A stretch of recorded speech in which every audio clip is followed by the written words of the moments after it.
À chaque étape de leur vie, les femmes et les couples doivent avoir accès à des services de santé pour bien vivre et comprendre leur sexualité, pour les accompagner dans leurs choix et répondre à leurs besoins. C'est ce qu'on appelle le continuum de soins en santé sexuelle et reproductive. Dès l'adolescence, les jeunes doivent être informés sur leurs droits, les méthodes de contraception, les maladies sexuellement transmissibles et les services de santé disponibles. Ils doivent pouvoir être libres de choisir leur partenaire, de se marier ou non, et d'avoir ou non des enfants. Aujourd'hui, une fille mineure sur 3 est mariée sans son consentement. Et 14 millions d'adolescentes deviennent mères chaque année. Une femme doit pouvoir choisir d'interrompre une grossesse si elle n'est pas désirée, ou au contraire, de la mener à terme dans de bonnes conditions pour elle et son bébé.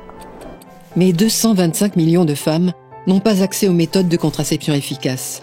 Résultat, une grossesse sur 10 dans le monde se termine par un avortement non médicalisé, ce qui entraîne le décès de 47 000 femmes chaque année. Un continuum de soins efficace doit favoriser le droit et l'accès équitable à des services de santé de qualité. Mais des millions de femmes en sont privées, parce que certains gouvernements leur interdisent, parce qu'elles n'en ont pas les moyens, ou simplement parce que les centres de santé sont trop éloignés ou inadaptés. Un accès universel à la contraception permettrait de réduire de plus de 2/3 le nombre de grossesses non désirées et d'avortements à risque. Si les droits des femmes étaient respectés, elles seraient moins exposées au risque de transmission du VIH, leur taux d'infection étant 2 fois plus élevé que celui des hommes. Les gains s'étendent bien au-delà du domaine de la santé.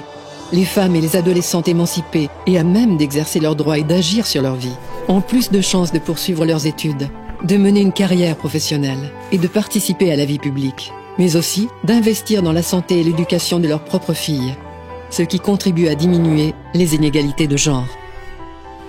Depuis 30 ans, Médecins du Monde fait de la santé des femmes une priorité d'action. Nous militons pour que les gouvernements garantissent aux femmes l'accès à des soins de qualité, répondant à leurs besoins tout au long de leur vie, et qu'ils respectent les droits sexuels et reproductifs pour toutes et tous.